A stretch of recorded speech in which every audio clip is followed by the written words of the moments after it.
Welcome to Opera Out of the Box, unpacking opera piece by piece. I'm your host, Brad Cresswell, and today we're looking at how war affects art and how art influences war. All questions hopefully will be answered today by our special guests. I have Dr. Adam Levine, who is the director of the Toledo Museum of Art, and the general director of Toledo Opera, James Norman. We also have Toledo Opera's development officer, Leah Whitaker, who has done all the research for this episode, so kudos to you, Leah. I did art therapy in college. I have a fanfare for all of you.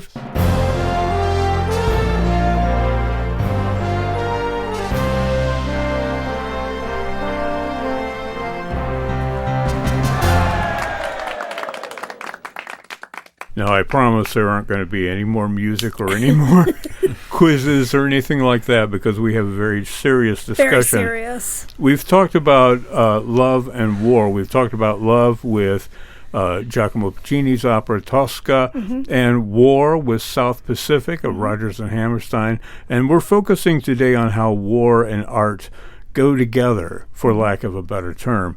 And I was looking at the questions here, and I was thinking of the artist, because I was an artist at one time. I was a singer, an opera singer for many years. And how far should they go or be allowed to go in making a political statement with their art, making a statement against war or protests, that sort of thing? So that is a general question for all of you to answer. Jim, let's start with you. Well, I think engaging with war in the arts today is a complex and powerful undertaking, especially as artists, and we as cultural leaders navigate the often charged emotional and political terrain of contemporary conflicts. I mean, it's a very political thing that we as nonprofits try to stay out of, but museums and opera companies and other cultural institutions can serve both spaces of reflection and platforms for dialogue, which we've tried to do with our arts and our, companion programming, so that, we can help to shape the public discourse about war in meaningful ways. Like I said, we've been doing the companion program, such as this podcast, and our panel discussions that Leah mentioned with all of the different things. And for South Pacific, we presented both the American and the Asian viewpoints by hosting U.S. veterans and a Japanese internment camps survivor and a war bride to discuss their experiences. So I think we as artists can talk through our art. It's not as upfront with, we're not on the corner honking and having signs of protest, but we can, through the different art forms that we have, visual arts and the performing arts, can make a difference. Toledo Opera should do that honking horns on the corner thing. Definitely. Oh, we would do something only if we could way do it in grander melodies. than that. Yeah. Yeah, exactly. It'd have to be in harmony. Yeah, well, Dr. Levine, can I call you Adam? That's okay? I hope you will. Yes. Okay, Adam, let me ask you a similar question. I mean, and in terms of Toledo Museum of Art, war sells. I was struck by something that Leah said before we got on mic, talking about how everybody's attracted to the idea of war. I'm curious what Toledo Museum of Art has in the way of war exhibits. They've got some very famous ones. I wonder if you can talk a little bit about how that works with Toledo Museum of Art. Yeah, look, it's a great question. And I think that there are sort of two components to the answer to also build off of what Jim said. On the one hand, there's a question about how you engage contemporary art that is responding to conflict in the world at this moment, which sort of Jim addressed. But your question, I think, is more focused on sort of the permanent collection, the historical collection, and maybe other temporary exhibitions that we've done that touch on the theme of war. So I'll sort of push in that direction first, and we can follow up as needed. So war is a conflict between people and civilizations is pretty fundamental to the human civilizational experience. I think if I'm remembering my archaeology right, the first evidence of war, I think, comes from 13,000 BC in Egypt.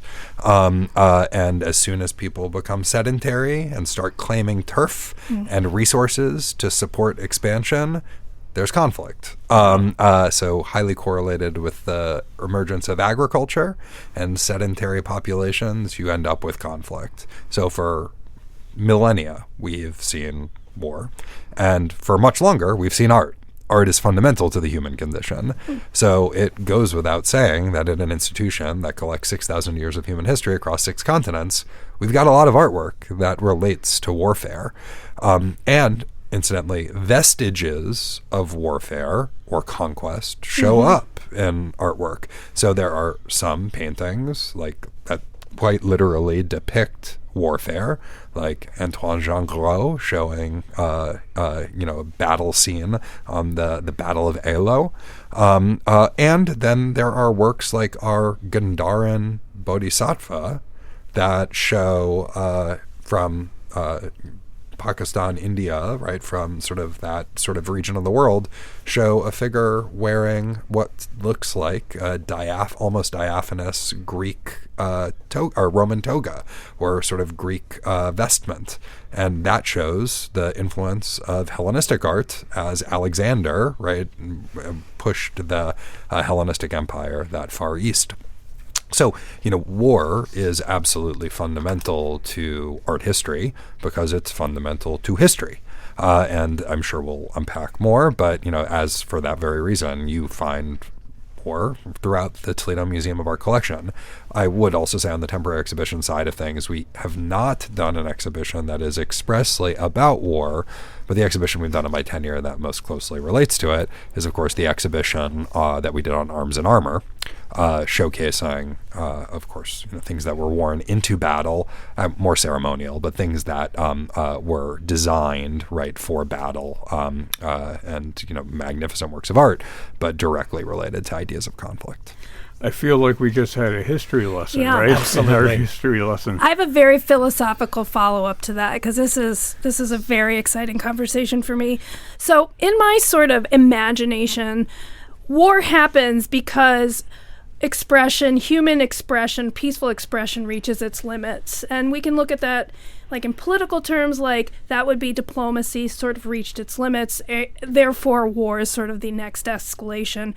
In the terms of like the relationship with art and war, do you think that art has a limit in human expression? Can art as a function or a tool serve in a diplomatic fashion that would prevent war?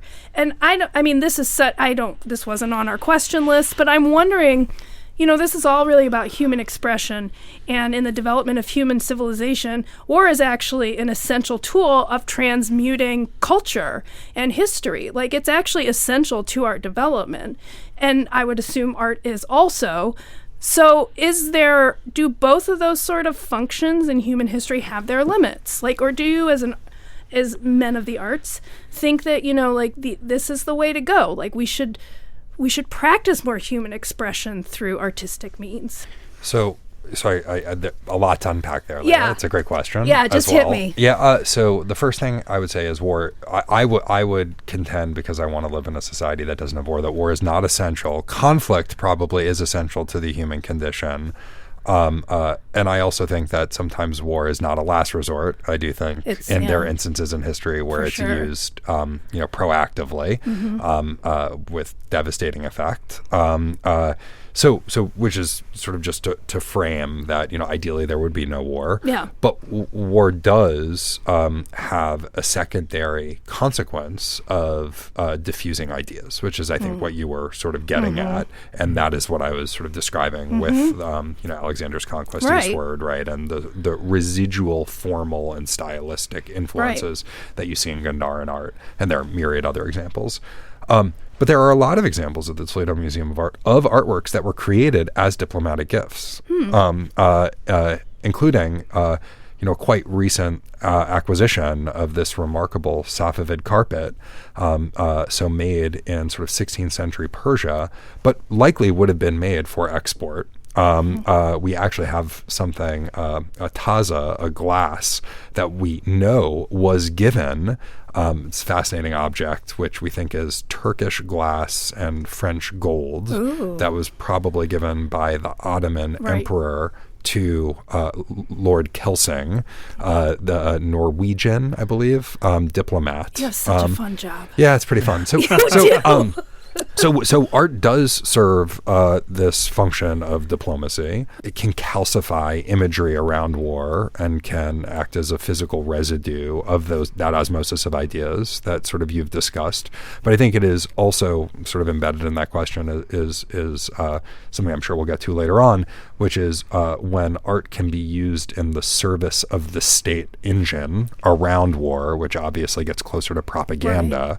Right. So there's also a teasing out, I think, which is important as we elaborate this conversation between art and visual culture or visual communication. Okay. Because I think the art is fundamentally different in the way that the artist is using his or her or their creative act. Okay. Visual communication is more selling.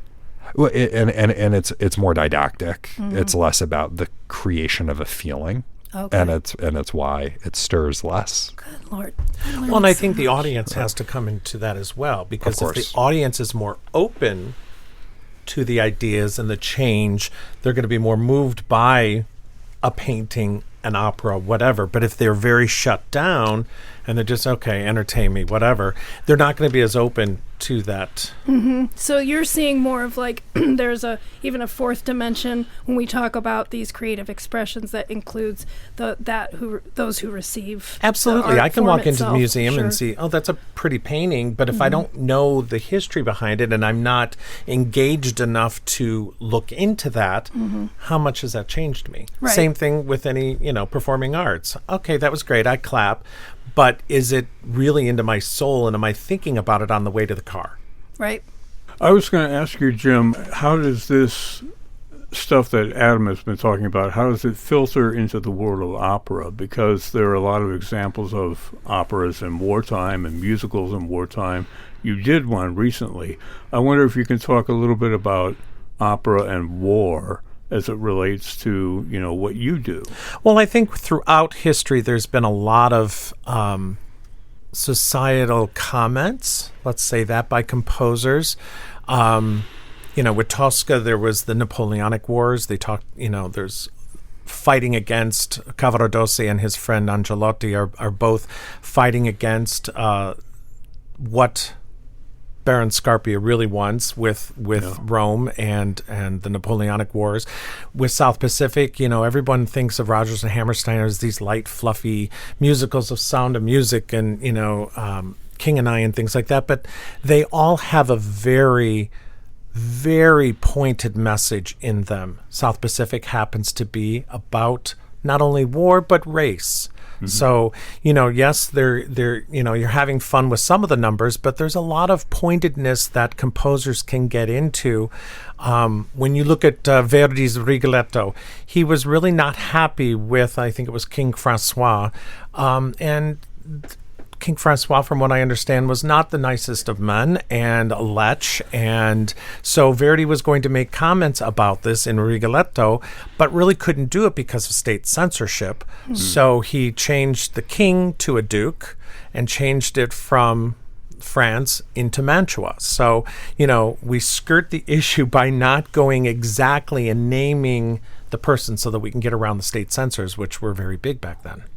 Well, and those classic operas that you like, Verdi and Puccini, they were also, the composers and librettists themselves were at a certain part of society that had, a little bit more access and knowledge of the people who ran the government and the state. So they probably had to be a little bit more Well, and a lot of them censored. had patrons in Right, the royal families right. or government that, they had to please. Right. So it's like opera seems to always be walking a tight line. Absolutely. It really is I think careful. painters and sculptors had a little more... a little. Yes and no, right? I think there are examples, certainly. The ones that come to mind have less to do with war, but there are certainly examples, including Michelangelo and the Sistine Ceiling, right? Including sort of veiled imagery about his patron, Julius II. But it is a reminder as well that some of the most sophisticated messaging comes out of places that have high degrees of censorship. So it's certainly the case now in certain countries, right, that there are incredibly rich, flourishing artistic cultures and subcultures, even in places with really significant censorship, because the artists there have figured out ways to say things without saying things. Yeah, it's very interesting. I'd love to hear some examples, but it does. Well, I don't want to get them in trouble. Oh, okay. but you can imagine the types of places, right? Right, absolutely. And I think that it never occurred to me that, in a liberal sort of free democratic society where you do have strong First Amendment rules and you can protest and do all these other forms of expressive release or community conversations in a very restricted society where those outlets are not at your everyday disposal, or you couldn't even have conversation with your friend at the market, that, the isolated work of creating something does magnify that powerful thing. No, it's a subtler form of variation. And in fact, one of the places I think Jim and I, it wasn't a question, but one of the places where that type of messaging also intersects, or that type of messaging might play out, and I don't know, it's beyond the scope of my expertise, is in costume and set design. Because I'm quite certain that when we think about the words that were expressly used in a Verdi opera, that's very important, of course, right? That's the music.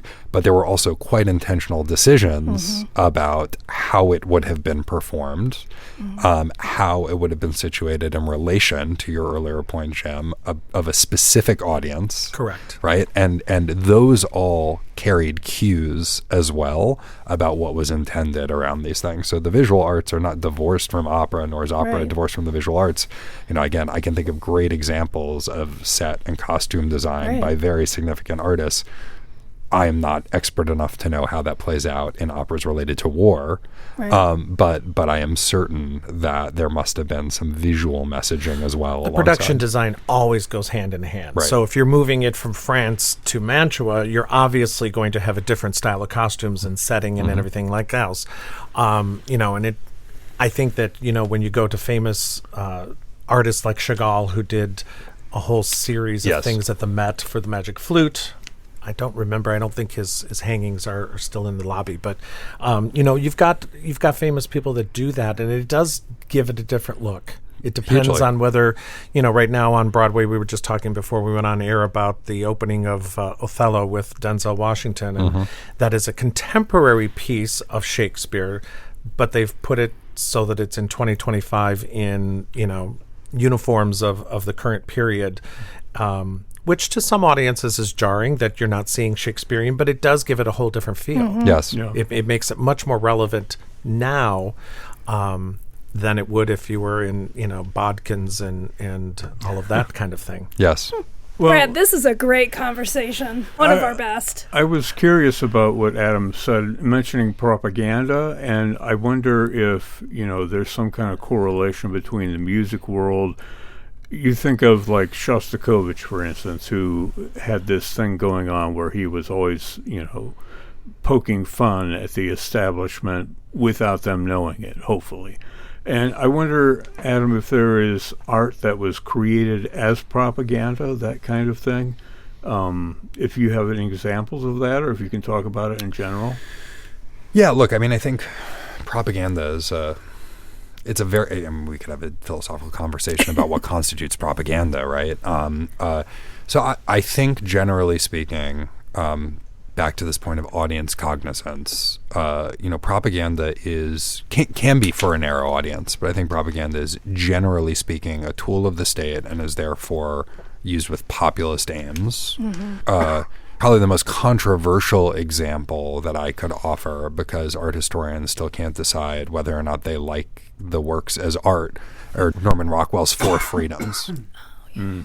Right. So I think that I don't know that is frequently brought up in conversations about propaganda. Right. Can you describe that image? Yeah. So actually 4 separate images that were commissioned for the Saturday Evening Post over 4 successive weeks. The image that is most famous for everyone is what you would think of as the American Thanksgiving scene. right? But they were actually an allusion to a speech that Franklin Delano Roosevelt gave about these 4 freedoms that should be preserved by the U.S. war effort.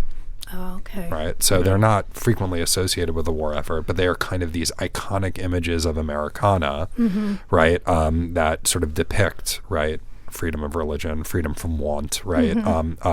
And the idea was that engaging in this conflict in the United States would preserve those freedoms. So they're not in our collection, right? They're in the Norman Rockwell Museum in Stockbridge, Massachusetts. So I don't know that we have much in our collection that I would term sort of propaganda, with maybe one exception that I'll come back to. Certainly state sanctioned, but not necessarily. I think in the ancient world it's maybe a little bit more complicated. So I don't want to commingle things, but I think an example that people could relate to show how complicated the idea of propaganda is are the Norman Rockwell Four Freedoms paintings, because they really touch something, right? Some ideal about what it means to be American. And I think we can sometimes think about propaganda as like this far off thing.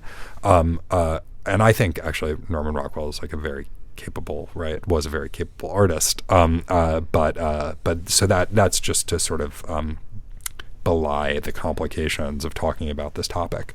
But within the Toledo Museum of Art collection, so now moving to things that are more abstract because they're so deep in time, probably the best examples of propaganda in our collection are, and it's a limited collection relative to some other places, is our collection of ancient coins. Oh. Yeah, so numismatics are sort of were a great vehicle for ancient propaganda because it was the distribution mechanism for any image you want to almost anyone that you wanted. So the obverse and the front and the reverse, right, allow you to not only show 2 different things, but show 2 things that can relate to each other, so actually can have some storytelling component potentially brought together by the inscriptions. So coins were an incredible vehicle for propaganda or propagandistic messaging. And then, the way that public sculpture was commissioned also served a similar function. Well, I have a question about that. Can a war memorial, I know there's completely separate functions, but can a war memorial be also viewed as a propaganda tool in that it memorializes this nationalistic or patriotic, and I guess it's a very narrow view of propaganda, probably based on a post-World War II American experience of it.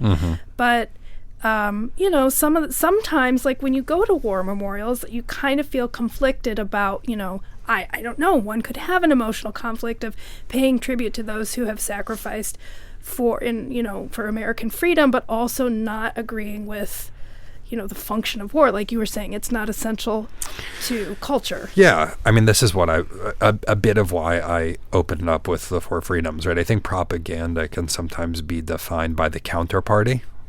So it's just to say, if you're in civilization A and you're in conflict with civilization B, then civilization B's civilization B's art might be your propaganda. Okay. Right, there is a bit of a reappraisal going on right now of sort of Soviet realism, and Soviet realism as art. There are people who are sort of working on that right now. So the only other thing I'd say, Jim, before like kicking it over to you, is I think in any act of so clearly this is not my expertise, right? And so disclaimer. But none of us here is an expert. No, but in any act, in any determination of artistic merit, one has to look at the intention of the artist. Okay. And I think rather than creating this category of war memorial, because you've already identified there can be a war memorial that commemorates a war, there can be a war memorial that commemorates an abstract idea, there can be a war memorial that commemorates an individual or a set of individuals who lost their lives. So there are a lot of different types of war memorial. And I think I would ask the question, to what extent has the artist's intent been subordinated by the state in the service of state aims as a fundamental question about whether or not the category propaganda would apply. And I think that's probably harder to tease out than we might think in some cases. I think the Confederate general statues would fall into that category. But Jim, go ahead. Well, I was just going to say, for an example, in the opera world, Wagner Okay. In World War II, Hitler corrupted all the Hitler's Wagner favorite operas. composer. that's true. Exactly. I was So- actually going to ask about Wagner. So you get now, still in some churches for Yep. weddings, you cannot use Lohengrin's Wedding March. Right. Yeah. I mean, that is something that still is ingrained in 2025, 80 years post World War II. But and it's very not that true. Wagner wrote those operas Right. to be of war No, not. effect at Yeah. all. I mean, But they're they've been based on co-opted, fantasies. They just, it was his favorite composer, and he would Well, use the De Valkyrie ride through many of his speeches and things. Yeah. Yeah, I think that a composer like Richard Wagner would be very happy that Hitler liked him, right? I mean, he was a willing participant in the whole process, I would say. He wasn't suing people for using their music at rallies, let's say that. Yeah, but are people as engaged today as they were back in the day? You know, we hear Adam talking about all this history that goes into an object. I wonder if people really have that as a general feeling or general knowledge. Are they really that engaged in this day and age? With what's happening today, you think? Or- Yeah. People being the audience, the composers, the artists, what? All of the above. Well, Well, I think our tool- composers are. I think there are many modern composers right now that are taking things that are happening in the world, and the one that I'm thinking of was commissioned by Washington National Opera and the Metropolitan, called Grounded, about a female aviator who became pregnant and was sidelined to a little room in a basement somewhere, and she fought, a war on a joystick because she wasn't allowed to be anywhere else. Sounds like an opera plot to me. Exactly. So, I think that contemporary composers are looking at that. We just did Tazewell Thompson and Janine Tessori's Blue in 2022, Right. which was written before the summer of 2020, but became more poignant after the Black Lives Matters movement of that summer. And was voted Opera of the Year, I believe, in 2021, and we were lucky enough to do it in 2022. But, I think that because of that, people look at what's happening, and there are still, I believe, composers and lyricists and painters and sculptors that look at what's going on and go, this is really moving me to do something, to get into my art, to share it in some manner or form, to help people heal, to help people think, to help people move to action, whatever their intent may be. Yeah, and so I guess two follow-ups to that. So one is in sometimes visible ways and sometimes invisible ways. So an artist that comes to mind, in part because we were also talking about World War II, was an artist named Werner Pfeiffer. We have several works in the collection by Werner. He lives in upstate New York now, but was raised in Germany during the Second World War. At that time, paper was scarce. And for makes that, sense. and for that reason, paper was a coveted item. So he makes artist books, and he makes sculptural works out of paper. Wow. So his entire artistic practice is conditioned by his childhood wartime experience. And so that wouldn't necessarily be obvious to you by looking at some of the remarkable things that he makes. But so war absolutely has an effect on artistic expression. I think the other thing which is really important is, of course, we're in the privileged position of having this conversation in the United States of America, which obviously is going through like a complicated political moment. But we get to leave the studio in Toledo, Ohio, and we don't walk out into a war zone. Yeah. And there are lots of wars around the world at the moment, right? Not just one. And there are some that get more coverage than others, right? But there are, wars across the African continent, right? I've been spending quite a bit of time in Ethiopia recently. There's conflict in Ethiopia. There's conflict in the Democratic Republic of Congo, right? And spilling into Rwanda. There's conflict in Sudan. So just to say, and there are artists in all those places, back to the earlier point. So there are artists writing music, making painting, making sculpture, in all of these places with whatever is available to them. So, it's not the question is a good one, right, about whether the American public is as aware of the breadth of global conflict as maybe they once were. But I can assure you that across the world, right, there are people who are acutely aware of the circumstances in which they find themselves and are creating artistic expressions in response to it, which is almost like trivially obvious, but from the privileged position in which we sit, we can sometimes forget that. Sorry. So, no, I have a follow-up to that, because one of the things that I learned in my interviews with this podcast and meeting veterans is we talked about trench art. And I had visited a private collector who had all this art, all these artifacts, uniforms, watches, everything from World War II. And he pulled out a watch that had an embellishment and a design, and it had been fabricated out of a casing of a shell casing, right?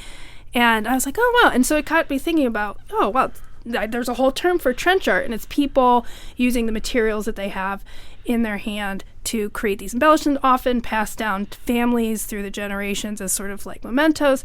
When I was like Googling what's trench art, like it's very clearly making a delineation between folk art and like craft and what the sort of elite sort of like, you know, what we would see as a museum. And I think that's all about like Western culture and privilege. But maybe you can help us understand, you know, you as the director of an art museum, do you see a functional difference between somebody making something in the trenches, or like you were saying in the Sudan and the jungles, maybe using raffia or other parts to like put together a, you know, some sort of weaving project?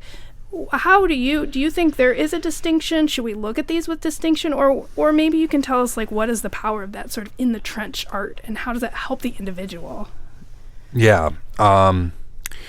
So I think probably the most obvious distinction of work made in war zones, whether in the trenches or otherwise, or lack of access to materials that might confer stability to the extent stability is the goal. Oh, right. Like you know, so some artwork that'll last. Correct. Yeah. Right. So some conservationally stable. Okay. You know, so some works of art actually aren't meant to last. Okay. So we shouldn't assume that that's, you know, the outcome. We have an incredible painting in the museum that alludes to the Second World War by Anselm Kiefer, and it's actually meant to sort of self-destruct over time. Is it a Banksy? Yeah. Banksy is obviously an artist that is a popular artist who's caught the imagination of lots of people who comments on war very regularly. But no, it's not a Banksy. It's an Anselm Kiefer. Really remarkable painting called Athenor. But I think the question about I would never make a blanket distinction about any type of art. Okay. Right. So I would never say, you know, trench art is less than or trench art is as good as, right? What I would say is there is some art that is made in any environment, which is superlative. There is some art that is made in any environment, which is not good. And then there's a lot in between. And the majority is in between. And I am certain there's superlative art that was made in trenches, just as I'm sure there is superlative art being made in Ethiopia today. And I'm sure that there was bad art being made in the trenches. Good answer. Right? Good answer. And that's not just to be political. It's because, in fact, that is true, right?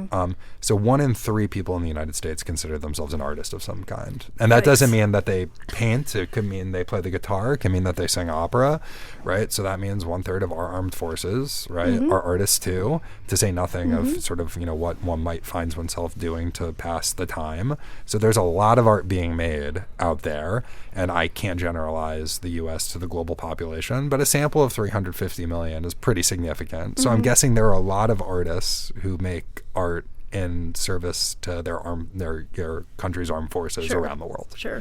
Yeah. Interesting. It's so interesting, fascinating, really.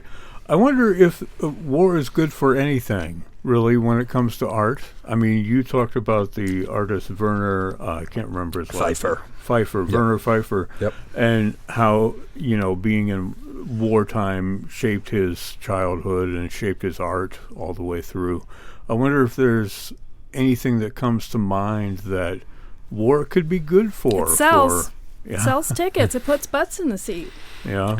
Yeah. Look, I mean, back to sort of what I said to Leah earlier. I will never say war is good for anything, but I think people metabolize their lived experiences regardless of what happens, and sort of the spin I would put on it is another exhibition that we did I did all this preparation. I'm not talking about any of the prep I did, right? No, But no, it is. yeah.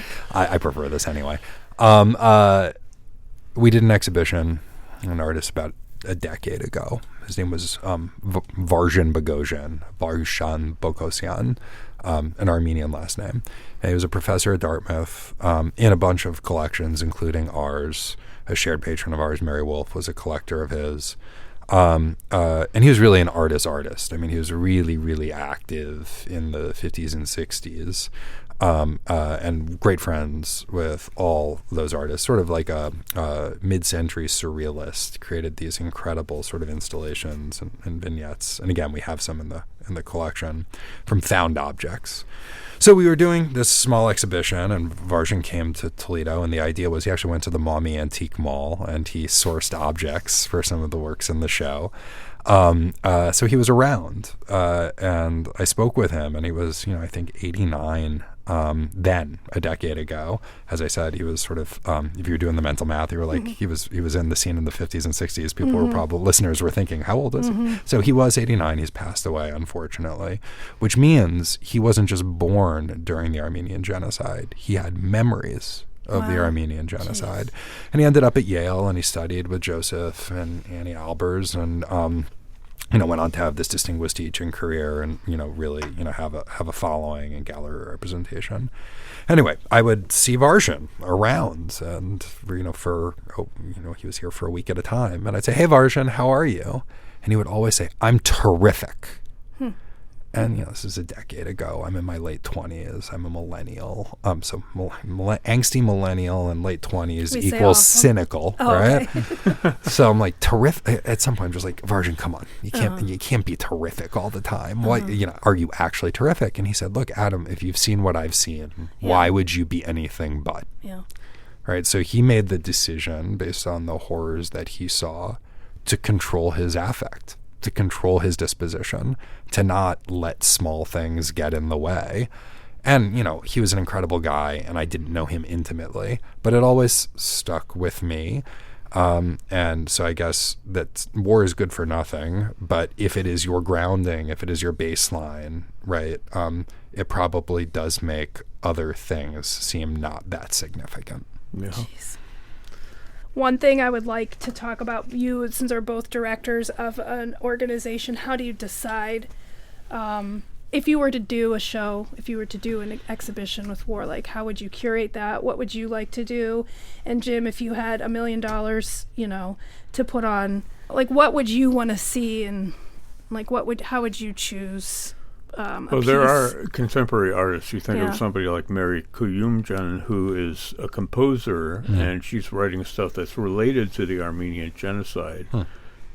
Well, there's the opera that's based on the Afghanistan conflict as well, called Fallujah. I think it was written in 2014, where U.S. forces bombed Fallujah, and it killed scores of civilians. There were talks of war crimes and all of that, and the story follows a U.S. soldier and his experience in that. But the interesting part of it is I thought a contemporary opera would go into more of the battle, more into the ravage of the war. It really then doesn't. It goes into how it affected him and affected the people of Fallujah. So it was more the psychological and emotional, which is where I think, opera's been doing that since the beginning of time. It hasn't changed over the years. We're still telling stories of the people, their relationships, their interactions, their emotions, and I think art does the same thing. Yeah, I mean, fundamentally, I think what art is about, right, is art is about an act of creative expression that is embodied, right? So, sound comes from somewhere, right? So it's given form that is intelligible to other people, and that creative act is meant to cause someone to feel a feeling, the audience to feel a feeling. And the reason you can still watch Tosca and be moved by it is because great art is able to transcend chronological and geographic and cultural boundaries and cause people to feel the feeling the artist intended them to feel. And I think that's what artists sort of seek. So you asked a little bit about our decision-making apparatus. Yeah. And I think, the joke that I make is I'm the director of an art museum that is least involved in the curatorial program maybe of any museum in the country, and I am also more involved than any curator would want me to be. And both things are true simultaneously. And you're number one in the country, Adam. we were just rated the number one museum in the country by USA Today, which is obviously very gratifying. But my joke there is that if we hadn't won, I would have totally trashed the methodology. Now that we won, I'm leaning all the way into it. It's a wonderful thing, and we're pleased for it. But really, the answer is that's a curatorially driven decision, and the way that we think about our programming has more to do with making sure we have over a 5-year rolling period, every chronology, every geography, and every type of medium represented, because we're in the fortunate position of there is no contemporary museum in Toledo, so we tell all of human history, and therefore we've come up with a matrix to make sure that we're telling all of human history, and that's why we've expanded our curatorial team, et cetera. But really, it's a curatorially driven decision, and then it's about slotting things in. So if a curator said, I'd like to do this exhibition which is focused on war, then we would absolutely sort of think about the way to slot it in, provided that it fit within that rubric and that it was going to be engaging to our audiences and it was going to produce some new insight. We try to be scholarly because we are an educational institution that generates new ideas and knowledge, but we're also not a university. It has to be broadly accessible and it has to be publicly engaging. So that's the needle our curators are trying to thread constantly.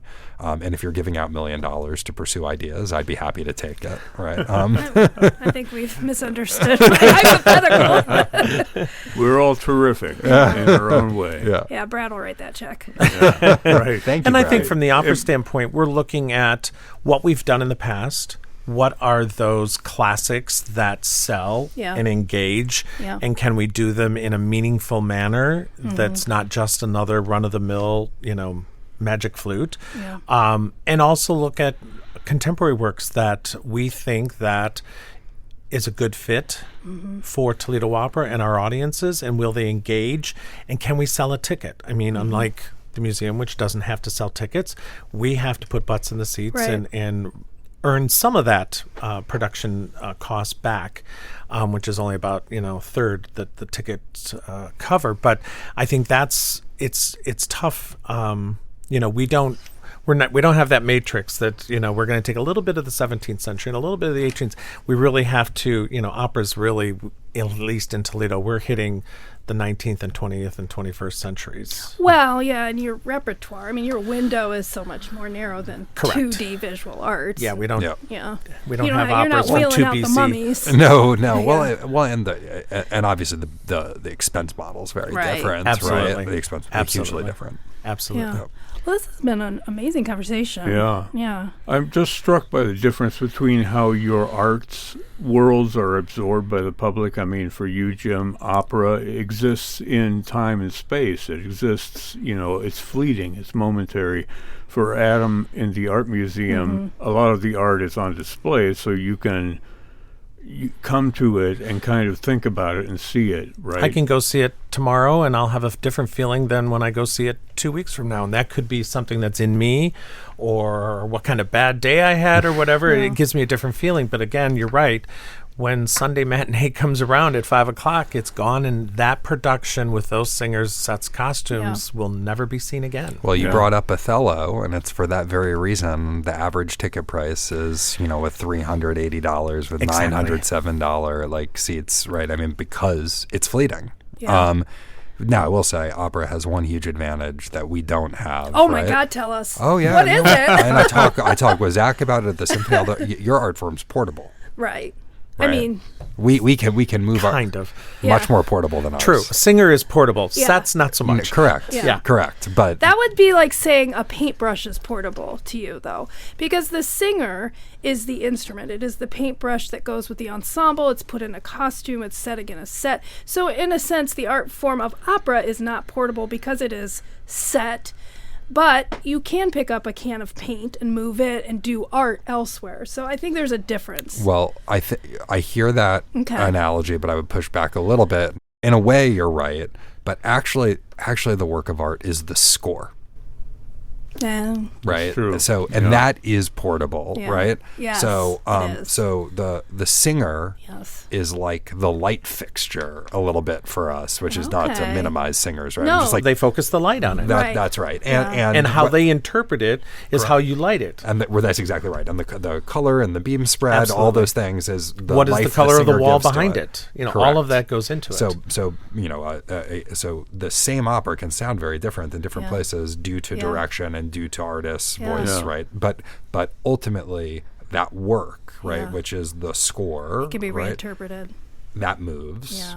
right? The thing that the artist created with the paintbrushes can move Yeah. with a lot of expensive insurance Right. and a very well constructed crate, right? And an unmarked truck. And a They're nervous- never marked Nervous because board of trustees. no. So at this point, we've de-risked it pretty Okay, significantly. okay. So the board's pretty comfortable with Okay. it. Yeah, I mean, almost nothing goes wrong, right? The thing, though, that most people in Toledo forget is we did have one work of art stolen in 2006 on the Pennsylvania Turnpike when it was coming back from the Guggenheim Museum because they sent the artwork in a marked truck. So Did we get it back? yeah, because when no one can sell Yeah. looted art, it shows up within. With the Gardner Museum is the exception that proves the rule. Oh, yeah. Generally, it gets because as it turns out, thieves are not the smartest people in the world. so if they try to sell it, Yeah. there's only one Sure. of them. Okay. So I Okay. got an idea of you talking about moving one of your paintings someday. Okay, go ahead. No, I don't want to do this No, on that's all air. right. You could do it on the Well, spot. let's say we do an opera. Could you ever see the art museum looking in your collection of, something to enhance, not the set, but like something to enhance like a discussion? Would you be willing as the, maybe help enhance like what we're doing in some of our, we'll talk about that later. Like We've done that insurance. before, Oh, where yeah, we've okay. gone during Romeo and Juliet the Yeah. first time in 2014. We took singers. I was actually in costume and read Yeah. from the folio. Well, not Yeah. the folio, but we had it there. Read the Shakespeare, and then we sang what Gounod interpreted that, and that was really powerful. I'm really glad you did this, Leah, because I never get a chance on the record recorded for the staff to hear Yay! how many, every meeting of the day, everyone says, I have an idea for Yeah. something we can do together. And they only get the yeses. They never see how much How I you're gonna manage. tell 'em no? I'm not How going to say, I'm not going to say no. I'm going to say, I won't obligate staff labor. For sure. So I think so I love the idea of Yeah. collaborating with Yeah. partners, and I love the idea of finding artistic synergies. Yeah. I think the way something like that could work is let me put you in touch with my relevant teammates. Perfect, because I was going to ask for some And we are context. planning exhibitions to 2029 right now, Okay. so we can also give you Wonderful. visibility to think about your operatic productions in relation to what we're doing. We're to produced create through those synergies. 2028. There we go. See? at so this. and the other thing, which is back to one of Brad's questions, is art. So we can find connections between most anything, but we should absolutely kick those conversations to our programs team. And the one thing I will do is I will always obligate myself in the service of community. So if I can ever offer a talk that would be meaningful to your audience, you Or just like a let me know. regular podcast. visitor. You know what? For you, We Leah, got him on. We for got you, him on the Leah, air. Absolutely. Thank you, Adam. Thanks for having me. Yeah. All right. Thanks, Adam. You've been listening to Opera Out of the Box, a co-production of WGTE Public Media and Toledo Opera with additional support from Ohio Humanities. You can find previous episodes online at our website, wgte.org, and of course you can dive into all things Toledo Opera at their website, which is toledoopera.org. I want to thank my guests today, Dr. Adam Levine, and of course James Norman and Leah Whitaker from Toledo Opera. I'm your host, Brad Cresswell, and this has been Opera Out of the Box.